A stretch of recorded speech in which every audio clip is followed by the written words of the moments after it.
کیا جس چیز کی انسان آرزو کرتا ہے وہ اسے ضرور ملتی ہے؟ سو آخرت اور دنیا تو اللہ ہی کے ہاتھ میں ہے، اور آسمانوں میں بہت سے فرشتے ہیں جن کی سفارش کچھ بھی فائدہ نہیں دیتی مگر اس وقت کہ اللہ جس کے لیے چاہے اجازت بخشے اور سفارش پسند بھی کرے۔ جو لوگ آخرت پر ایمان نہیں لاتے وہ فرشتوں کو لڑکیوں کے نام سے موسوم کرتے ہیں، حالانکہ ان کو اس کی کچھ خبر نہیں۔ وہ صرف خیال و گمان پر چلتے ہیں، جبکہ خیال و گمان حق کے مقابلے میں کچھ کام نہیں آتا۔ تو جو ہماری یاد سے روگردانی کرے اور صرف دنیا ہی کی زندگی کا خواہاں ہو، اس سے تم بھی منہ پھیر لو۔ ان کے علم کی یہی انتہا ہے۔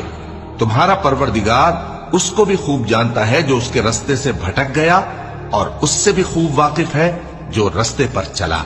اور جو کچھ آسمانوں میں ہے اور جو کچھ زمین میں ہے سب اللہ ہی کا ہے، اور اس نے خلقت کو اس لیے پیدا کیا ہے کہ جن لوگوں نے برے کام کیے ان کو ان کے اعمال کا بدلہ دے۔